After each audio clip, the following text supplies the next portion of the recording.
শুভ সকাল বন্ধুরা, কেমন আছো তোমরা সবাই? আশা করি ভালো আছো। দীপা স্টোরিতে তোমাদের অনেক অনেক ওয়েলকাম। তো সকালবেলা ঘুম থেকে উঠে দেখি কি রাত্রেবেলা বৃষ্টি হয়েছে, উঠোন টুঠোন পুরো ভিজা, দেখো রোদও বেরোয়নি সেরকম। চলে আসলাম ছাদে, একটু ছাদে ঠাদে ঘুরে এবার নিচে নামলাম। হ্যালো বন্ধুরা, কেমন আছো তোমরা সবাই? আশা করি ভালো আছো। দীপা স্টোরিতে তোমাদের অনেক অনেক ওয়েলকাম। তো অনেকক্ষণই হয়েছে ঘুম থেকে উঠেছি, তো এবার হচ্ছে তোমার রান্না বান্না করব, সব কাজ বাজ করব। তো আজকে হচ্ছে রবিবার, তো চিকেন নিয়ে এসেছে, তো এখন রান্না বান্না করব। তো চলো পুরো ভিডিওটা দেখতে থাকো, সারাদিন কি করি না করি সবটা তোমাদের সাথে শেয়ার করবো। তো চলো। তো যাই হোক, তারপরে চলে আসলাম রান্নাঘরে, রান্না করব। তো আজকে হচ্ছে রবিবার, ওর জন্য মাংস নিয়ে এসেছে। তো রবিবার আমাদের বাড়ি মাস্ট মাংস হবে। তো আজকে আনা হয়েছিল কয়লার মাংস। পোলট্রির মাংস না খুব অতটা ভালো লাগে না প্রতিদিন একঘেয়ে খেতে, মানে খেতে খেতে মাঝে মাঝে একটু অন্য রকমের মাংস হলেও ভালো লাগে।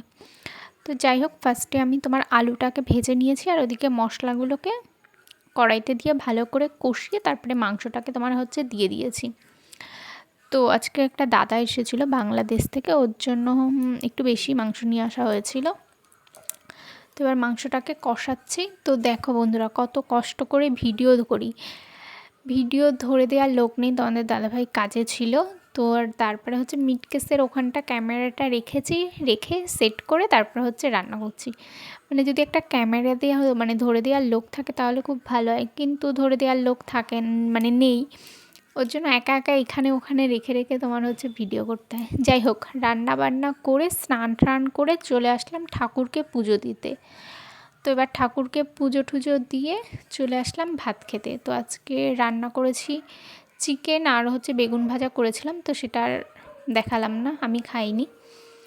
তো যাই হোক, তারপরে শুয়েছিলাম একটু। তো তারপরে হঠাৎ করে মনে পড়লো যে শাখাটাকে একটু পরিষ্কার করতে হবে, শাখাটা নোংরা হয়েছে। নোংরা হয়েছে বলতে আমাদের বাড়ি পুজো হয়েছিল, কালী পুজোর দিন শাখাটা আমি পরেছিলাম। তো সিঁদুর টিঁদুর লেগে না শাখাটা কেমন হয়ে গেছে, আর একটু কেমন টাইপের হয়ে গেছে, যেন অনেক দিন পরা হচ্ছে, তো সেভাবে ধোয়া হচ্ছে না ওই কারণে। তো শাখাটা দেখো কিভাবে আমি ধুই। প্রথমে একটু গরম জল করে নেবে, গরম জল করে তার মধ্যে হচ্ছে তোমার একটু শ্যাম্পু দেবে, শ্যাম্পু দিয়ে তোমার হচ্ছে শাখাটাকে 10 থেকে 15 মিনিট ভিজিয়ে রাখবে। তো তারপরে হচ্ছে শাখাটাকে তোমার তুলবে, তুলে ওর মধ্যে কলগেট লাগাবে, কলগেট লাগিয়ে ভালো করে ঘষবে, তারপরে শ্যাম্পু লাগিয়ে একটু ঘষবে, ঘষার পর ভালো করে ধুয়ে নেবে। দেখো কত সুন্দর একদম চকচক করছে শাখাটা, পুরা মানে নতুনের মতন হয়ে গেছে। পুরো নতুনের মতন আসে না, কিন্তু অনেকটাই সুন্দর হয়ে যায়। তো দেখো কেমন লাগছে আমার শাখা বাঁধানোটা, এটা হচ্ছে সোনার শাখা বাঁধানো, ময়ূর আর হচ্ছে তোমার প্রজাপতি। তো আমার খুব পছন্দের শাখা বাঁধানোটা। আর এটা হচ্ছে এমনি শাখা, ওটাকেও ভাবলাম ধুয়ে দিই একবারে, যখন ধুচ্ছি দুটোকেই ধুয়ে দিই, সামনে পুজো আসছে, পুজোর সময় পড়তে ঠরতে পারবো, ওর জন্য একবারে ধুয়ে নিয়েছি। তো কেমন লাগছে জানিও। আর এই পলাটা আর শাখাটা মা কিনে দিয়েছিল আমাকে। আগে একটা ছিল বিয়ের পলা, তো সেটা বেড়ে গেছিলো, তারপরে এটা নেওয়া হয়েছে। আর এই দেখো হাতে যেটা পরে রয়েছি, এটাও হচ্ছে তোমার সিটি গোল্ডের, অনেক দিন হয়েছে এটা কিনেছি। তো বন্ধুরা, হাতে দেখো এই সোনার যেই শাখা বাঁধানোটা আমার খুব পছন্দের, ময়ূর আর প্রজাপতি। তো ভাবছি এরকম একটা পলাও আমি বাঁধাবো, সেম ডিজাইনের শাখা, মানে শাখাটার ডিজাইনেরই পলা একটা বাঁধাবো। ময়ূর আর প্রজাপতি খুব ভালো লাগে মানে এই ডিজাইনটা। তো এমনি পলা বাঁধানো আছে তোমার হচ্ছে চাঁদ ফুল এইসব ডিজাইনের একটা পলা বাঁধানো আছে, আবার একটা পেস্টিং পলারও আছে লাল সাদা। তো যাই হোক, ওরকম একটা বানানোর ইচ্ছা, জানি না কবে বানাতে পারবো। আর সোনার যে পরিমাণে দাম বাড়ছে, মানে আমাদের মতন মধ্যবিত্তদের বানানোটাও খুব চাপের বিষয় হয়ে যাচ্ছে। তো যাই হোক, এবার হচ্ছে যেই ইসের শাখাটা, নর্মাল শাখাটা, ওটাকে ধুয়ে রেখেছিলাম, ওটাকে তুলে রেখে দিচ্ছি ড্রেসিং টেবিলে। তো দেখো আমার ড্রেসিং টেবিলটা আমি কিভাবে সাজিয়েছি সেটা তোমাদের সাথে শেয়ার করছি।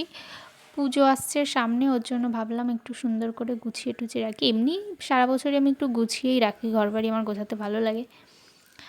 তো এখন পুজো আসছে বলে একটু বেশি সুন্দর করে গুছিয়ে টুছিয়ে নিলাম পুরো ঘরবাড়িটা। তো গোছালেও কি হয়, কি কোথাও যাওয়ার সময় না সব এলোমেলো হয়ে যায়, তারপরে আবার সব গোছাই। আর সুন্দর করে গুছিয়ে রাখলে না কোথাও যাওয়ার সময় হাতের কাছে সব কিছু পাওয়া যায়, ওর জন্য সব কিছু সেইভাবেই রাখি যাতে দরকারের সময় সব কিছু পাওয়া যায়। আর দেখো ড্রেসিং টেবিলটা চারিদিকে হচ্ছে তোমার শোপিস টোপিস দিয়ে সাজিয়ে রেখেছি।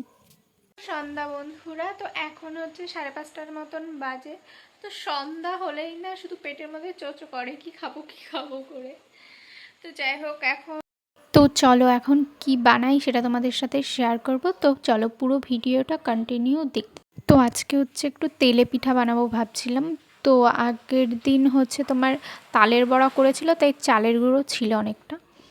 তো ওই কারণে ভাবলাম চলো আজকে একটু তেলে পিঠা বানানো যাক। 1 প্যাকেট দুধ নিয়ে এসেছিলো।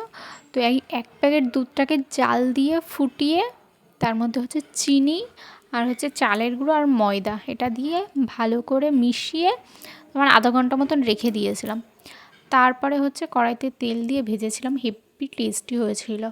আমার না একটু মুচমুচে করে খেতে বেশি ভালো লাগে। তো যাই হোক, আজকের ভিডিওটা এই পর্যন্তই। তোমাদের ভিডিওটা কেমন লেগেছে অবশ্যই কমেন্ট করে জানিও। আর যারা নতুন দেখছো তারা প্লিজ চ্যানেলটিকে সাবস্ক্রাইব করে দিও।